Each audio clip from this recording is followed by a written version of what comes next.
டாபிக்குள்ளே போகிறதுக்கு முன்னாடி சேனலுக்கு சப்ஸ்கிரைப் பண்ணாதவங்க சப்ஸ்கிரைப் பண்ணிக்கோங்க. வாட்ஸ்அப் டெலிகிராம் சேனல் லிங்க் கீழே டிஸ்கிரிப்ஷனில் கொடுத்துருக்கேன், அதில் ஜாயின் பண்ணிக்கோங்க. வீடியோ அப்லோட் பண்ண உடனே உங்களுக்கு வீடியோ நோட்டிஃபிகேஷன் வந்து ஃபைனைட் ஆட்டோமேட்டா. அதாவது இப்போ வந்து ஒரு டோக்கன் ரெகக்னிஷன் அப்படின்னு வரும்போது நம்ம என்னன்னு பார்த்தோம்னா, நம்மக்கிட்ட வந்து எய்தர் கீவேர்டாக இருந்துச்சுன்னா லிஸ்ட் ஆஃப் கீவேர்ட்ஸ் இருக்கும், ஐடென்டிஃபையராக இருந்தால் அதுக்கு ஒரு ரெகுலர் எக்ஸ்பிரஷன் பேட்டர்ன் இருக்கும். ஸோ நம்மக்கிட்ட இருக்க டோக்கன் வந்து கீவேர்ட் லிஸ்ட்டில் ஏதாவது ஒன்று இருக்கா, இல்லை ஐடென்டிஃபையரோடைய ரெகுலர் எக்ஸ்பிரஷன் பேட்டர்னில் இருக்கா, இல்லை கான்ஸ்டன்ட்டோட பேட்டர்னில் இருக்கா, இல்லை செப்பரேட்டரோட பேட்டர்னில் இருக்கா. இந்த மாதிரி சிம்பிளாக நம்ம எக்ஸ்ப்ளனேஷன் என்ன சொல்லிட்டோம், அந்த பேட்டர்னில் இருக்கான்னு மேட்ச் பண்ணி பார்க்கும். மேட்ச் பண்ணி பார்த்துட்டு அந்த பேட்டர்னில் இருந்துச்சுன்னா அது கீவேர்டு, இல்லைன்னா அது வந்து ஐடென்டிஃபையர்னு செப்பரேட் பண்ணிடும்னு சொல்லிட்டோம். இந்த பேட்டர்னை மேட்ச் பண்ணுற இடத்துல மேத்தமெட்டிக்கல் என்ன நடக்குது அப்படின்னு பார்த்தீங்கன்னா, அந்த இடத்துல தான் இந்த ஃபைனைட் ஆட்டோமேட்டா யூஸ் ஆகுது. அதாவது இந்த ஃபைனைட் ஆட்டோமேட்டா என்ன பண்ணுன்னா, ஃபார் எக்ஸாம்பிள் இது ஒரு மேத்தமெட்டிக்கல் மாடல். இது என்ன பண்ணுன்னா, ஒரு டோக்கனை எடுக்குதுன்னு வச்சுங்க. அந்த டோக்கனை எடுத்துக்கிட்டு ஃபஸ்ட்டு அதை ப்ராசஸ் பண்ண ஸ்டார்ட் பண்ணும்போது சிம்பிளாக சொன்னால் Q0ல இருக்கும். ஒவ்வொரு கேரக்டராக ப்ராசஸ் பண்ணி முடிக்கும்போது அது ஏதோ ஒரு வகையில் கண்டுபிடிச்சிருச்சு, இது வந்து இந்த கேட்டகரி ஆஃப் டோக்கன் கண்டுபிடிச்சிருச்சுன்னா அது வந்து எய்தர் ஃபைனைட் ஸ்டேட்டில் இருக்கும். ஃபைனைட் ஸ்டேட்னா என்னென்னா Q0ல ஆரம்பிச்சு Q1, Q2, Q3, Q4 இந்த மாதிரி ஏதோ ஒரு ஃபைனைட் ஸ்டேட்டில் முடிஞ்சுதுன்னா அது வந்து அதை வந்து ஒரு டோக்கனாக அக்செப்ட் பண்ணிடுச்சுன்னு அர்த்தம். இல்லை அப்படின்னா ரிஜெக்டட். இதுதான் ஃபைனைட் ஆட்டோமேட்டா. நம்ம அந்த டோக்கனை வந்து ப்ராசஸ் பண்ணும்போது நடக்கிற மேத்தமேட்டிக்கல் ப்ராசஸ் தான். இதில் வந்து ஸ்பெசிஃபிக்காக பார்த்தீங்கன்னா 2 இருக்குது. டிட்டர்மினிஸ்டிக் ஃபைனைட் ஆட்டோமேட்டா, அதாவது Q0ல ஆரம்பித்தா ஒரே ஒரு டிரான்சிஷன்லேயே Q1லேயே இல்லை Q2லேயே முடிஞ்சிடும். நான் டிட்டர்மினிஸ்டிக் ஃபைனைட் ஆட்டோமேட்டா அப்படின்னா Q0ல ஆரம்பித்து மல்டிபிள் டிரான்சிஷனுக்கு அப்புறம் Q1லேயே Q2லேயே முடியும். இதுதான் நான் டிட்டர்மினிஸ்டிக் ஃபைனைட் ஆட்டோமேட்டா. ஸோ இதெல்லாம் வந்து ஒரு என்ன சொல்கிறது, காம்பனன்ட்ஸ். Qங்கிறது ஃபைனைட் செட் ஆஃப் ஸ்டேட்ஸ், அதாவது கேபிட்டல் Qன்னு சொல்லியிருக்காங்க. அதான் நம்ம சொல்கிறோம், Q0ல ஆரம்பித்து Q1, Q2, Q3 இந்த மாதிரி ஏதோ ஒரு ஸ்டேட்டில் முடியும். அடுத்தது இந்த சிம்பிள் பார்த்தீங்கன்னா இன்புட் ஆல்ஃபபெட், அது வந்து நம்ம ரீட் பண்ணுற டோக்கன்ஸ் தான். இது டிரான்சிஷன் ஃபங்க்ஷன். ஸ்டார்ட் ஸ்டேட் வந்து எப்பயும் Q0ல இருக்கும், முடியும் போது Q1, Q2, Q3 இந்த மாதிரி ஏதாவது முடியும். ஃபைனைட் செட் அதாவது எஃப்ங்கிறது set of final accepting states, process பண்ணி முடிக்கும்போது வர்ற அவுட்புட். இப்போ இது எப்படி ஒர்க் ஆகும் அப்படின்னு பார்த்தீங்கன்னா, ஒரு ஆட்டோமேட்டன் ஸ்டார்ட் பண்ணும்போது Q0ல ஸ்டார்ட் பண்ணுவோம். ஸோ இனிஷியலாக Q0ல இருக்குது. நான் இப்போ வந்து ஒரு டோக்கனை வந்து ப்ராசஸ் பண்ண போகிறேன், இந்த டோக்கன் எனக்கு கிடச்சிருக்கு, இது வேலிட் டோக்கனா, லெக்சிக்கல் வைஸ் இது எரர் எதுவும் இல்லையா அப்படிங்கிறத எப்படி செக் பண்ணணும்னா, ஒவ்வொரு கேரக்டராக ரீட் பண்ணிக்கிட்டே வரும். Q0ல இருக்கும், ஒவ்வொரு கேரக்டர் ரீட் பண்ணி முடிச்சதுக்கப்புறம் என்ன கைண்ட் ஆஃப் டோக்கன் இது ரெகனைஸ் பண்ணியிருக்கோ அந்த கைண்ட் ஆஃப் Q1 Q2 அதில் முடிக்கும். ஸோ Q1ல முடித்தா அது ஒரு கைண்ட் ஆஃப் டோக்கன், Q2ல முடித்தா அது ஒரு கைண்ட் ஆஃப் டோக்கன். அந்த லிஸ்ட் வந்து அடுத்தடுத்த ஸ்லைட்ஸில் இருக்கிறத நான் காட்டுறேன். அப்படி முடிஞ்சிருச்சுன்னா அந்த ஃபைனல் ஸ்டேட் வந்து Q1, Q2 இந்த மாதிரி ஏதாவது ஒன்று முடிஞ்சதுன்னா அது அக்செப்டட், இல்லைன்னா ரிஜெக்டட். இப்போ ஒரு எக்ஸாம்பிளுக்கு ஐடென்டிஃபையர்னு நம்ம ஒன்று பார்த்தோம். ஐடென்டிஃபையர்னா என்ன, ஒரு வேரியபிள் நேம். அந்த வேரியபிள் நேம் எப்படி இருக்கணும்னு நம்ம ஒரு ரெகுலர் எக்ஸ்பிரஷன் பார்த்தோம். இந்த ஸ்கொயர் ப்ராக்கெட்லேருந்து இந்த ஸ்கொயர் ப்ராக்கெட் வரைக்கும் ஒரு கேரக்டர், அப்புறம் இந்த ஸ்கொயர் ப்ராக்கெட்லேருந்து இந்த ஸ்கொயர் ப்ராக்கெட் வரைக்கும் இந்த பேட்டர்னில் ஸ்டார்னு கொடுத்ததுனால எத்தனை கேரக்டர் வேணாலும் வரும் அப்படிங்கிறது ரெகுலர் எக்ஸ்பிரஷன். ஸோ அப்படின்னா என்ன அர்த்தம் அப்படின்னு பார்த்தா, ஃபஸ்ட்டு கேரக்டர் எப்பயுமே ஏதோ ஒரு ஆல்ஃபபெட்டாக இருக்கணும், அப்புறம் ஒரு அண்டர்ஸ்கோராக இருக்கணும். அதுக்கப்புறம் எத்தனை கேரக்டர் வேணாலும் alphabet or numbers or underscore இருக்கலாம். இதுதான் அதோடைய அந்த ரெகுலர் எக்ஸ்பிரஷனோடைய மீனிங். ஸோ இப்போ ஒரு டோக்கனை ப்ராசஸ் பண்ணுறதுக்கு முன்னாடி இந்த ஆட்டோமேட்டா என்ன பண்ணுன்னா, Q0 அப்படிங்கிற ஸ்டேட்டில் இருக்கும். ப்ராசஸ் பண்ணுறதுக்கு முன்னாடி ஃபஸ்ட்டு கேரக்டர் எடுக்கும். ஃபஸ்ட்டு கேரக்டர் இந்த பேட்டர்னில் இருக்கான்னு பார்க்கும். A to Z or upper case A to Z or underscore இருக்கா, இருந்துச்சுன்னா Q1க்கு மாற்றிடும். அடுத்தது இந்த ஃபார்மேட்டில் இல்லை, ஃபஸ்ட்டு கேரக்டர் இந்த ஃபார்மேட்டில் இல்லை அப்படின்னா உடனே ரிஜெக்ட் பண்ணிடும். இல்லை ஃபஸ்ட் கேரக்டர் அதே ஃபார்முலா இருக்குன்னா மறுபடியும் Q1க்கு மாறினதுக்கு பிறகு அடுத்த கேரக்டராக செக் பண்ணும். அடுத்த கேரக்டர்லாம் இந்த பேட்டர்னில் இருக்கான்னு செக் பண்ணும். A to Z, upper case A to Z, அப்புறம் 0 to 9 ஆர் அண்டர்ஸ்கோர், இதில் ஏதாவது ஒன்று இருக்கான்னு செக் பண்ணும். இந்த மாதிரி கண்டினியூஸாக செக் பண்ணிக்கிட்டே வரும். செக் பண்ணிகிட்டே வந்ததுக்கப்புறம் ஃபைனலாக எல்லா கேரக்டரும் இந்த ரூலை சாட்டிஸ்ஃபை பண்ணிருச்சுன்னா Q1ல முடியும். Q1ல முடிஞ்சிருச்சு அப்படின்னா அது வந்து Q1 கேட்டகரி ஐடென்டிஃபையர்னு அக்செப்ட் பண்ணிடும். இதுதான் வந்து ஒரு Q0 ஸ்டேட்லேருந்து Q1 ஸ்டேட்டுக்கு ஒரு டோக்கனை ரெகனைஸ் பண்ணும்போது நடக்கிற டிரான்சிஷன். அந்த டிரான்சிஷன் டேபிள் பாருங்கள். Q0 ஃபஸ்ட்டு கேரக்டர் செக் பண்ணுது, lower case A to Z, upper case A to Z or underscore இந்த கேட்டகரியில் இருக்குது. இருந்துச்சுன்னா Q1க்கு மாறிடும், இல்லைன்னா ரிஜெக்ட் பண்ணிடும். அடுத்தது Q1லேருந்து இது எல்லாத்தையும் செக் பண்ணுது, இருந்துச்சுன்னா Q1லேயே நிற்கும் ஆர் ரிஜெக்ட். இதுதான் வந்து இப்போ நம்ம சொன்ன இதோடைய DFA டிரான்சிஷன் டேபிள். இன்னும் டீட்டெயிலாக பார்த்தா இந்த ஒரு வேரியபிள் நேம் வந்து எப்படி ஐடென்டிஃபையராக அக்செப்ட் பண்ணுது அப்படின்னு பார்த்தீங்கன்னா first character lower case A to Z or upper case A to Z or அண்டர்ஸ்கோரில் இருக்கான்னு பார்த்தா இருக்குது.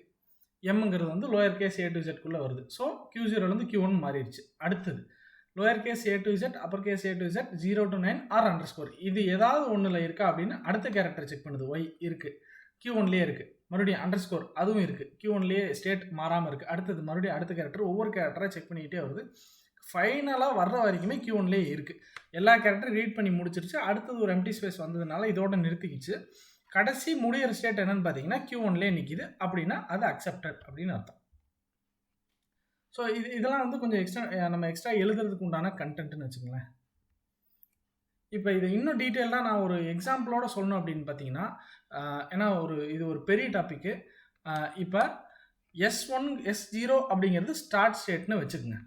இப்போ ஒரு எண்டு ஸ்டேட் வந்து S1 இருந்துச்சுன்னா அது கீவேர்டு அப்படின்னு எடுத்துக்கலாம். S2 இருந்துச்சுன்னா ஐடென்டிஃபையர்னு எடுத்துக்கலாம். S3 இருந்தால் ஆப்ரேட்டர்னு எடுத்துக்கலாம். S4 இருந்தால் இது கான்ஸ்டன்ட் அப்படின்னு எடுத்துக்கலாம் நம்பர். S5 இருந்தால் டீலிமிட்டர் ஆர் செப்பரேட்டர்னு எடுத்துக்கலாம் அப்படின்னு வச்சுக்கோங்க. ஸோ ஒரு டோக்கனை ப்ராசஸ் பண்ணால் S0ல் ஸ்டார்ட் ஆகி S1 S2 S3 S4 S5 ஏதாவது ஒன்றில் இருக்கும். இந்த S1லேருந்து S5க்குள்ளே ஏதாவது ஒன்றில் இருந்துச்சுன்னா அது அக்செப்டட். அதுதான் அதோட கான்செப்ட். இப்போ int x equal to 10 semicolon அப்படிங்கிறத தான் நம்ம வந்து ப்ராசஸ் பண்ண போகிறோம். அப்போ ஃபஸ்ட்டு ஸ்டேட் வந்து நம்ம இதுக்கு முன்னாடி Q0ல் பார்த்தா இப்போ S0 எல்லாம் ஒன்று தான் எடுத்துட்டேன். S0ல் ஸ்டார்ட் ஆகுது. ஃபஸ்ட்டு கேரக்டர்னா இன்ட்டில் ஐ ரீட் பண்ணுது.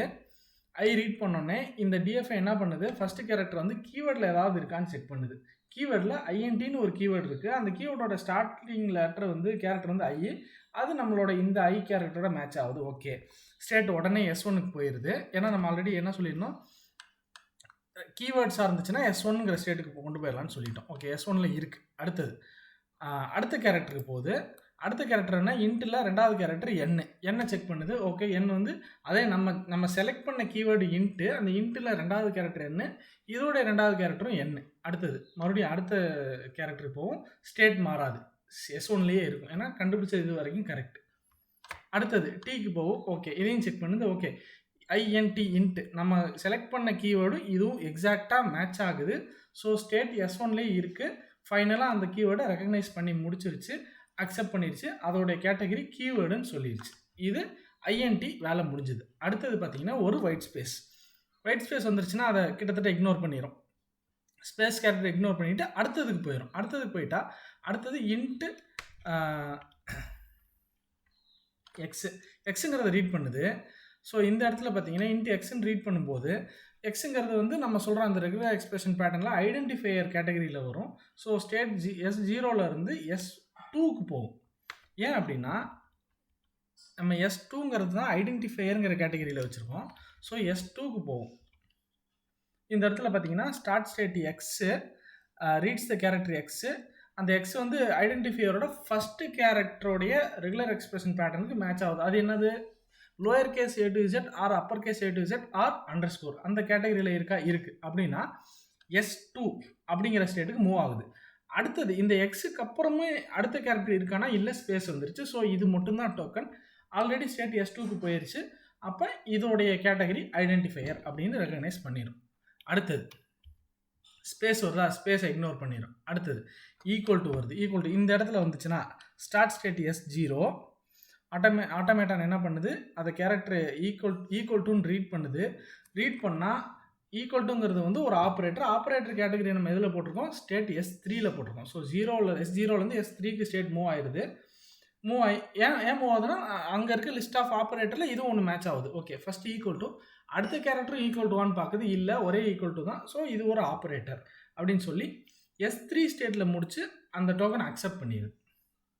அடுத்தது அகைன் ஒயிட் ஸ்பேஸு இந்த இடத்துல. அடுத்தது அகைன் நம்பர் 1 ஸ்டார்ட் ஸ்டேட் S0ல் ஆரம்பிக்குது.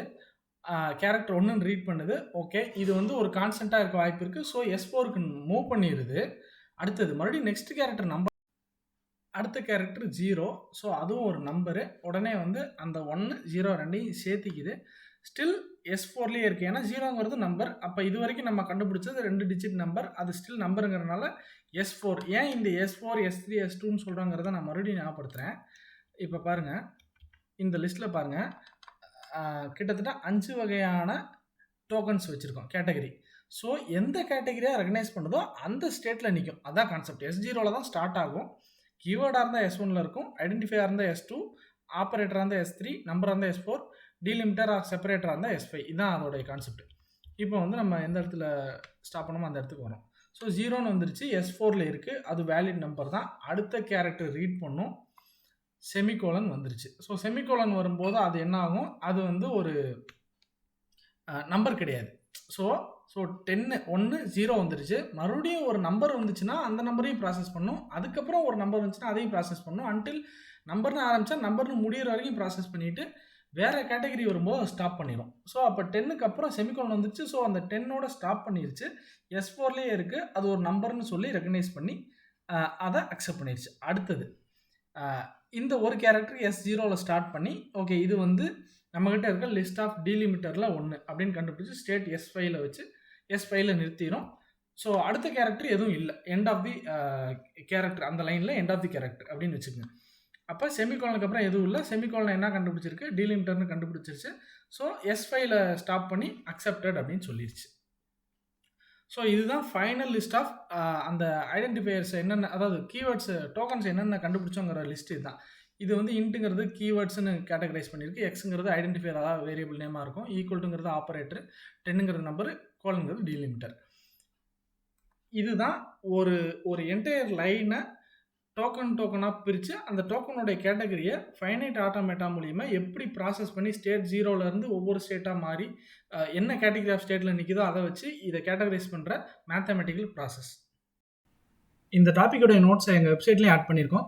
வெப்சைட் நேம் cscitexampreparation.in, அதில் போய் பாருங்கள். அதே மாதிரி programming, web app development, mobile app development இதெல்லாம் லேர்ன் பண்ணணும்னா எங்களுக்கு யூடியூப்பில் இன்னொரு சேனல் இருக்குது. அந்த channel name the developer tools. அதில் 250க்கும் மேற்பட்ட ப்ரோக்ராமிங், மொபைல் ஆப் டெவலப்மெண்ட் சம்மந்தப்பட்ட வீடியோஸ் இருக்குது. நீங்கள் போய் பாருங்கள், கண்டிப்பாக உங்களுக்கு யூஸ்ஃபுல்லாக இருக்கும். சேனல் லிங்க்கு கீழே டிஸ்கிரிப்ஷனில் கொடுத்துருக்கேன்.